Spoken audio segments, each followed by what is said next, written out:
bienvenue sur ma chaîne Mbull et compagnie. Je me présente Marine, j'habite en Suisse et vous êtes sur le deuxième épisode de podcast. Tout d'abord, je voulais remercier toutes les personnes qui m'ont écrit des messages, qui m'ont soutenue, qui m'ont encouragée, qui m'ont également donné des conseils. Ça fait ça fait vraiment plaisir. Donc voilà, merci beaucoup. Alors, aujourd'hui, on va débuter la vidéo par un projet terminé. Ensuite, je vais vous parler de deux projets que je viens de monter sur mes aiguilles. Et après, je vais vous parler également de mes achats. On va d'abord commencer par le rosati de Oolong avec Anna que j'ai terminé. Hop, je vous montre ici. Tadam, donc voilà. Alors, ce pull, ce t-shirt, pardon, je l'ai tricoté en chambre. C'était l'été, j'avais envie de... Je voulais un peu changer. Et surtout, j'avais craqué sur des pelotes que j'ai achetées à Evian. Je ne sais plus le nom de la boutique, mais je vous le mettrai en barre d'infos. Et en fait, elle avait Naticea et que je connaissais pas du tout, mais j'ai beaucoup aimé la coloris euh, de cette fibre-là. Donc, de base, le t-shirt, j'ai regardé sur Ravelry s'il avait déjà été tricoté en chanvre ou en lin. Il a été tricoté en lin. Donc ça m'avait rassurée et de toute façon, je m'étais dit, Marine, tu vas tenter, t'essayes. Donc j'ai fait mon échantillon. L'échantillon, je crois qu'elle préconise un 3 mm, quelque chose comme ça, ou 3,5. Moi, ça n'allait pas, donc j'ai fait en 2,75 pour avoir l'échantillon et ça tombait bien. J'ai fait la taille S de mémoire. Oui, la taille S. De toute façon, j'ai noté les informations sur Ravelry, sur mon compte Ravelry, donc qui est Mwool et compagnie. Je vous le mettrai également ici en bas. Donc voilà. Donc j'ai tricoté, je l'ai aiguille de 75 en chanvre et hop, c'est parti. Donc première fois que je fais du top down, excellent, facile, elle explique vraiment bien, il n'y a pas eu de soucis, etc. Première fois également que je fais du raglan. Je conseille vraiment un patron par exemple de Oolong avec Anna pour les débutantes parce que c'est très bien expliqué, il y a des vidéos, ça va pas, enfin voilà, il faut vraiment suivre pas à pas tout ce qu'elle dit, tout ce qui est écrit pardon, et ça va très bien. Ensuite, donc je l'ai porté, il est ultra agréable à porter. Donc je l'ai bloqué, je l'ai lavé à la main pour un premier temps. Et en fait, c'est quand on lave que tout se révèle. Et là, on voit qu'il a un drapé impressionnant. Voilà. Donc, il est fluide. Entre le vrai tissu, entre la fibre quand on la tricote et la fibre quand elle est lavée, ça n'a rien à voir. Ça a plus de douceur, vraiment ça change tout. C'est comme, il me semble, c'est comme le lin. Donc le chanvre, oui, c'est un peu rêche, mais pas trop. Au début, oui, c'est rêche, mais après, les mains moites, etc., ça va adoucir la fibre. Ça se tricote super bien. Non, moi je conseille vraiment par exemple, de faire ce modèle-là en chanvre ou en lin, ça passe parfaitement bien. Ou peut-être même en coton. Coton, ça peut aussi également le faire. Parce que Oolong avec Anna, elle explique qu'elle apprécie, elle n'aime que tricoter avec principalement, il me semble, du mérino. Soit avec de la laine, de la laine animale, et pas trop avec les fibres végétales. Donc là, en fait, c'est pour vous dire que le patron, Rosati, il fonctionne avec de la fibre végétale. Voilà. Les modifications que j'ai fait par rapport à ce qu'elle préconisait, donc au niveau de la longueur, j'ai fait un longueur crop top, donc légèrement crop top, c'est-à-dire que j'ai juste tricoté jusqu'en dessous légèrement de mon nombril, comme ça on voit pas mon nombril, hormis si je lève les bras. J'ai refait ici, là, donc ici je n'avais pas fait ces finitions soit en dent de chat ou en ourlet. Moi je les ai fait en côte, comme vous voyez, des côtes de 2, voilà, en haut et en bas. Donc j'ai fait 5 rangs de côte de 2 sur les manches et il me semble à peu près 5, un peu plus de 5 rangs pour le bas. Et j'ai fait également un rabattage tubulaire pour pouvoir un peu avoir de l'élasticité, étant donné qu'on en a pas beaucoup, enfin l'élasticité il n'y en a pas du tout avec les laines comme ça. J'ai fait l'i-cord comme il a été préconisé, voilà, donc non, vraiment génial. Derrière pareil, l'i-cord ici, donc rien à redire. Je suis ultra satisfaite de ce, vraiment de ce pull. Vraiment, je conseille. La laine de Naticea, elle est très très bien. Enfin, la laine, pardon. La fibre de Naticea est très bien. Le chanvre, belle découverte. Donc, je sais que je tricoterai avec d'autres fibres de même type. Donc, chanvre, lin ou coton. Sincèrement, moi, ça me dérange pas. Et j'ai été agréablement surprise. Notamment, l'été, c'est très agréable. Parce que je vais vous parler après de ce que j'ai posé sur mes aiguilles qui est complètement l'inverse. Donc, voilà.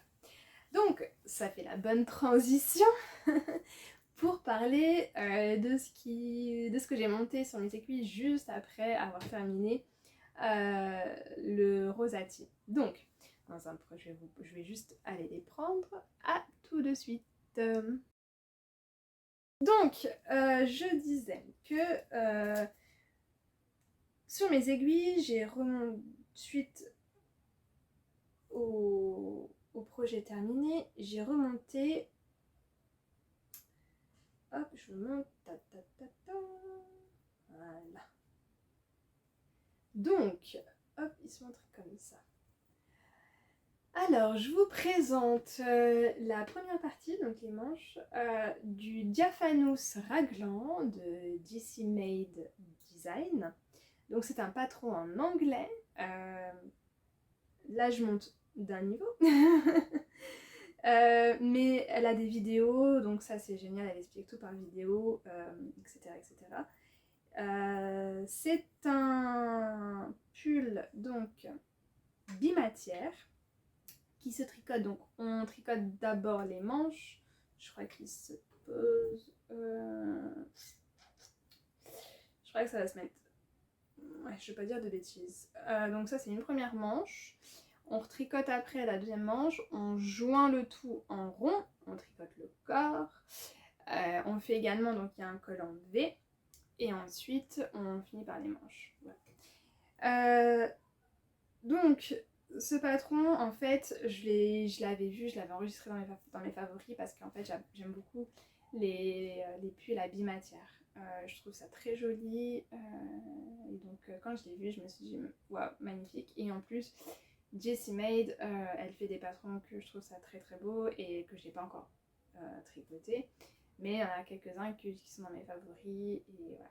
Donc, je me suis dit, il est de côté. Et ce qui m'a donné en fait envie de le tricoter, ce pull, c'est les laines. Ça veut dire que en fait, donc je tricote avec laine. Donc, pardon. Ici, donc la mohair, elle vient de chez Crème Queue. Je crois que ça doit être la colorie 106. À confirmer, je vous mettrai les informations en barre d'infos. Et la figurine, elle vient de Colger Blue. C'est la Merino Lace Single et c'est la coloris Hot Pink. Voilà. Ces laines, je les ai trouvées chez Atelier Grège et quand je les ai vues, moi j'ai adoré la couleur et j'ai dit ah elles sont magnifiques, c'est un rose fuchsia qui peps et je trouve ça vraiment beau. J'adore. Donc je les ai vus et avec Nadège, je lui dis j'aimerais les prendre. J'ai une idée de pull, voilà, il y a ça. Est-ce que c'est suffisant? Est-ce qu'il y aura assez? Est-ce que je peux? Etc. Donc on a vraiment travaillé ensemble pour voir si tout allait bien et nickel. Donc voilà, je les ai prises là-bas et j'ai commencé à tricoter dès que j'ai fini le rosati en chanvre. Donc au niveau des matières, c'est le grand écart. Donc il y a une fibre végétale qui est agréable à tricoter l'été. Et à côté de ça, je monte, c'est juste après que je me suis dit, mais en fait, mais quelle idée d'avoir monté du mohair et de la figurine, surtout du mohair, en plein été. Ça n'a pas été fut-fut, hein. J'ai pas été très intelligente là-dessus, mais l'envie a été plus forte que le fait que ma foi, hein, ça transpire, c'est pas si agréable que ça. Mais bon, on le tricote, on va dire, à l'ombre, le soir, quand il fait frais, voilà, mais on s'y habitue, et en tout cas, voilà, je prends vraiment plaisir à le tricoter. Moi, c'est la couleur qui me fait craquer. Quand je vois ce rose-là, fuchsia, je suis toute contente, donc voilà. Donc, franchement, ça, c'est un de mes projets que j'ai hâte d'avancer. Et surtout que j'ai hâte de porter pour cet automne. Ça va être top. Ensuite, attends, hop. Donc, pardon. Donc ensuite, le deuxième projet que j'ai monté sur mes aiguilles, en fait, c'est parce que j'ai pas de châle. Voilà, j'ai pas de châle et je trouve que ce serait bien d'en avoir un pour pallier les gilets. Donc j'avais cherché des châles et dans mes souvenirs, en fait, j'ai eu une idée lumineuse, enfin, une idée est arrivée et je me suis dit, ah mais oui, c'est vrai que oui. En fait, au mois de février-mars, de mémoire, je ne vais pas confirmer les dates, la période. En fait, j'ai acheté une box surprise, les box bimensuelles, parce que j'ai pris que en tricot, du fil à retordre. Et quand j'ai reçu, c'était un châle. Donc et c'était le châle Rosaline. Je vous montrerai des photos là. Qui sont tricotés, donc il y a 3 couleurs, écru, kaki et antique. C'est fait des laines de Loli l'a fait. Et j'ai trouvé très joli et en fait il m'était un peu sorti de la tête. Donc je cherchais jusqu'au moment où je me suis dit, ah mais c'est vrai, j'ai une box, il y a un châle, etc. Ah c'est parfait. Et donc, comment dire, le fait d'avoir commencé à tricoter le diaphanous en mohair et fingering, avoir les mains moites, etc., je me suis dit, si je fais que ça va pas aller et je vais enfin, même si je l'adore, même si la couleur me plaît énormément, à un moment donné, je sais que ça va pas être agréable. Donc, je me suis dit, vas-y, fais-toi un châle, débute-le. Et donc, j'ai monté sur mes aiguilles le châle, le Rosaline. Donc il se commence par la pointe et il va faire après 1,50 m de long et 35 cm de profondeur. Donc on fait avec des aiguilles 3,5. Tout est dans la box. Son patron, il y a un QR code, on le prend et voilà. Donc moi je l'ai sur le téléphone, ça évite de l'imprimer. Et voilà, je découvre les laines de Loli l'a fait. Donc c'est sa gamme Merino Superwash. C'est très agréable. J'apprécie en même temps ce côté un peu ressort qui est là, ce fil. Et donc on débute avec donc son premier, comment dire, c'est sa première section. Donc c'est une section de point mousse, hein, très basique, très simple, avec des augmentations en faisant des jetés. Et ce que j'apprécie également en fait dans ce tricot là, c'est que je vais apprendre à faire de la brioche bicolore. Et ça c'est génial. Voilà, moi j'aime beaucoup apprendre de nouvelles choses. Donc là je vais apprendre pour la première fois à faire de la brioche. Et en plus bicolore. Donc voilà, il y a là les vidéos qui expliquent, etc. Donc ça c'est top.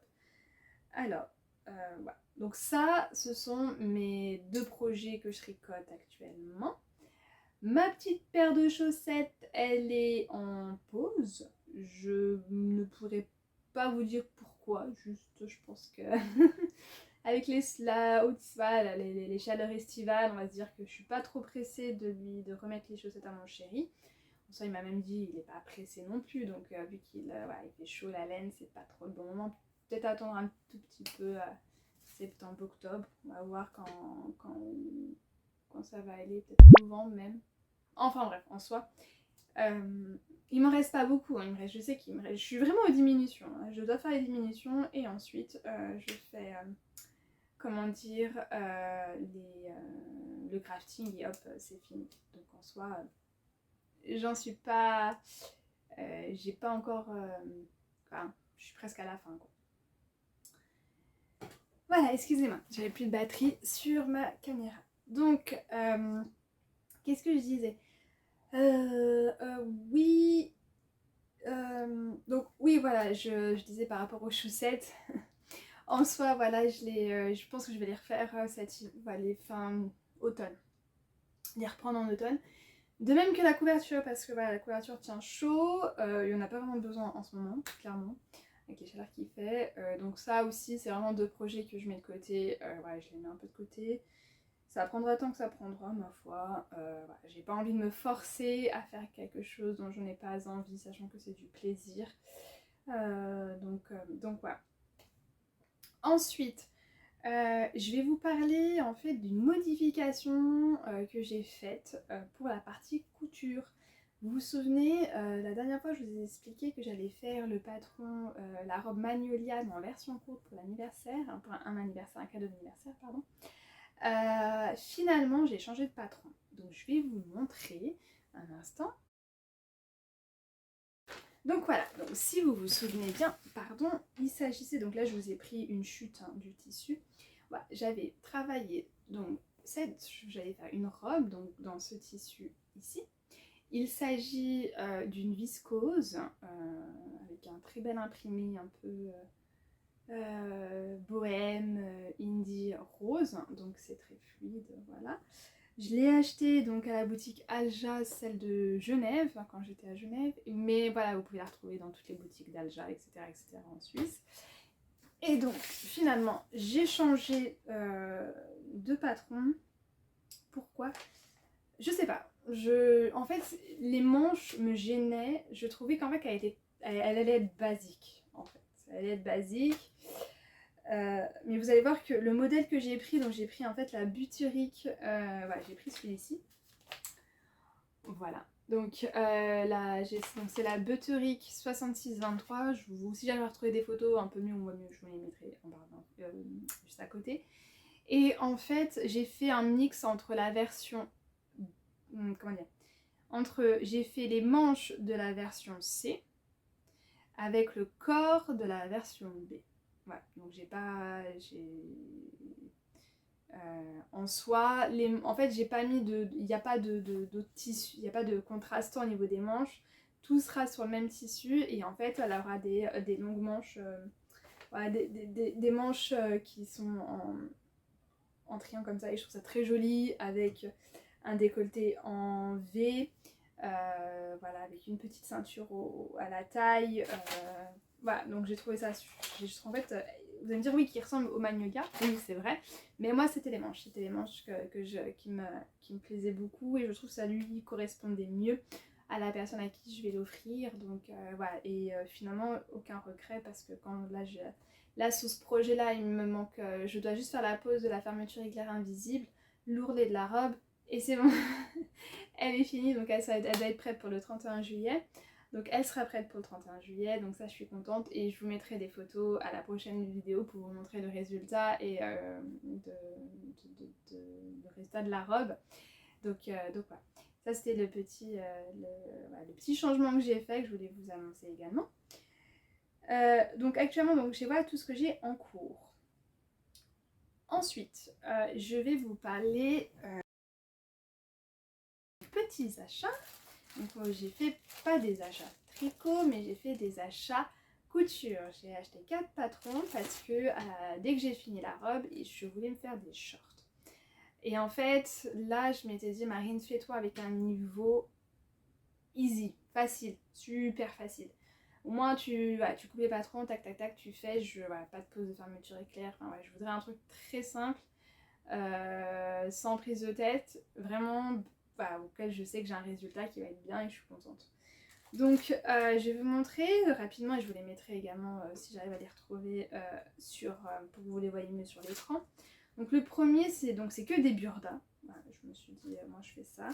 J'ai le premier, donc c'est le Burda Easy, celui-ci. Donc ça c'est le short que j'ai pas mal, que j'apprécie bien.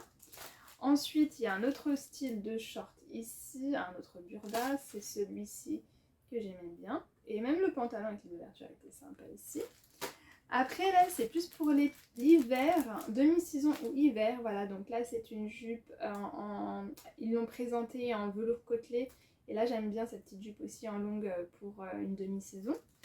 Et ensuite, ça c'est plutôt pour l'hiver-automne, voilà, donc très simple, hein, d'une jupe, je crois que c'est une jupe trapèze basique, on peut faire, après c'est la matière qui va faire la différence de style, donc cuir, tweed, velours côtelé ou pas, enfin bref. Voilà, donc ça, je me suis fait mon petit plaisir, c'était hier à Lausanne, donc parfait, il n'y a aucun problème. Ça m'a donné des petites idées, etc. Ensuite, et voilà, et là, des dernières choses à vous, voilà, une dernière chose à vous dire. J'ai regardé sur le blog de Tricot et Stitch, qui recense, je crois qu'elle recense tous les festivals en Europe. Et moi, je cherchais s'il n'y avait pas des festivals de laine, parce qu'actuellement, bon bah voilà, on est en Suisse, Suisse romande, il y a le festival il y a le Paléo Festival, et j'y vais ce soir. Donc je me suis dit, ah tiens, ça va reprendre les festivals de laine, c'est trop bien, etc. Parce que voilà, j'ai voulu aller à celui d'Édimbourg, mais ils l'ont pas fait. Édimbourg Yarn, machin. Je crois qu'ils l'ont pas fait ou ça tombait pas dans nos dates, à quelques jours près. Je sais plus. Mais bref, c'était au mois de mars-avril de mémoire. Et donc voilà. Et là, en fait, j'ai vu qu'il y a... bon, c'est à côté, c'est à la fois loin et à côté. Okay. C'est à 2h30 de chez nous, en France, à Corgolin, dans le 21, je crois que c'est 21 700. Donc c'est en Bourgogne, c'est à côté de Beaune, vers Meursault. Donc c'est une région qu'on apprécie beaucoup et qu'on aime bien nous aller de temps en temps. Donc on a déjà fait Beaune, on a déjà fait Meursault, enfin on a déjà fait cette zone-là quand on était parti une semaine sur les routes des vins en Bourgogne. Et donc voilà, donc j'ai motivé mon chéri, donc le 17 et 18 septembre à Corgolin, il y a le festival des laines de l'Est. Je crois que c'est ça le nom du titre, hein, je vous le mettrai ici. Et donc voilà, bah, c'est juste trop bien que ça reprenne les festivals. Ça va être mon premier festival de laine, donc ça je suis contente. Voilà, je me suis inscrite sur une... il y a plein d'ateliers, voilà, donc j'ai regardé, il y a plein d'ateliers, il y a des ateliers, des événements, des animations, etc. Moi je me suis déjà inscrite pour un atelier, donc je me suis inscrite sur l'atelier teindre force en teinture, enfin teindre ses laines. Donc ça je trouve ça vachement sympa, donc on va ils vont nous apprendre un atelier où on va apprendre à teindre, à faire des teintures végétales si j'ai bien compris. Et auquel voilà, on pourra repartir avec nos 100 grammes de laine teinte par nous-mêmes, donc ça je trouve ça génial. Et ça peut être cool ouais, moi j'adore les activités, donc voilà. Donc ça va durer 2 heures. Donc moi je me suis inscrite à ça. On sait qu'on va partir le week-end du 17 et du 18. Voilà, c'est 2h30 de route, ça va être très bien. Ça va nous faire encore un petit week-end en amoureux. Sachant que quand je vois comment ça va se passer le week-end, enfin là le mois de septembre, il va passer à une vitesse, on a déjà plein de trucs programmés. Parce que pour information, donc moi je suis pas encore en vacances, mes vacances je les prends du fin août, début septembre, donc voilà. On va partir 2 semaines en Égypte cette année, c'est notre gros voyage, on a hâte, ça va être incroyable après 2 ans et demi de pandémie où ça a été compliqué de partir, donc je pense qu'à ce moment-là je vous ferai des vidéos, etc. Mais je pense que fin août, septembre, il n'y aura pas de... je pense qu'à septembre, j'aurai pas trop de vidéos. Et ensuite, après, voilà, mois de septembre, il y a des festivals, il y a le salon du livre qui va être aussi, il y a des festivals, il y a des choses, il y a plein de trucs qui arrivent. Et ça, c'est bien, donc on organise un peu ça. Et donc, voilà. Je crois que pour cette vidéo, ça va être tout. Je pense pas qu'elle va durer très longtemps. En même temps, c'était le but, je voulais pas faire un truc trop long. Dites-moi en commentaire si vous appréciez plutôt des choses un peu plus longues ou moins longues. Là, sachant que j'avais un projet fini, de projet en cours. Donc après, voilà, je vais faire des vidéos. Je pensais faire une vidéo toutes les 2 semaines. Finalement, ça va être un peu plus compliqué parce que par manque de temps, en fait, mon dieu. Si on pourrait avoir du temps, ce serait génial. Mais ouais, par manque du temps, ça va être un peu plus compliqué pour pouvoir vous faire des vidéos comme je le voudrais une fois toutes les 2 semaines. Et aussi, j'avais une question. Est-ce que par exemple, si je vous propose je vous donne par mon top 5 de projets d'été ou automne que je trouve ça super beau de différents designers selon mes goûts. Et voilà, comme ça je vous les fais partager. Est-ce que ça c'est une chose qui pourrait vous plaire? Si oui, n'hésitez pas à les mettre, à me dire voilà ce que vous en pensez, si ça vous intéresserait ou pas en commentaire. Parce que là j'ai des petites idées qui sont comme ça, donc ma foi c'est juste par votre avis et me dire tiens, faire le top 5 des tops d'hiver, des tops d'automne, hivernal, printanier par exemple. Au moins ça permet d'échanger, et voilà, et même vous après vous pouvez me faire vos retours, me dire je préfère ci, je préfère ça, vraiment qu'on ait vraiment un échange et un lien qui se crée. Donc vraiment voilà, si cette idée là vous semble sympa, n'hésitez pas à me le dire en commentaire. Sur ce, je vous remercie de m'avoir écouté, de m'avoir regardé également. Aussi, j'ai changé de lieu. Voilà, donc j'ai voulu faire un test, voir un autre endroit de la maison. Donc j'espère que ça va être plus agréable, notamment via la lumière. Donc n'hésitez pas à me mettre des messages, à savoir vos retours. Et je vous dis donc à bientôt pour une nouvelle vidéo et merci beaucoup, passez une bonne journée ou une bonne soirée en fonction du moment où vous regardez. Bye!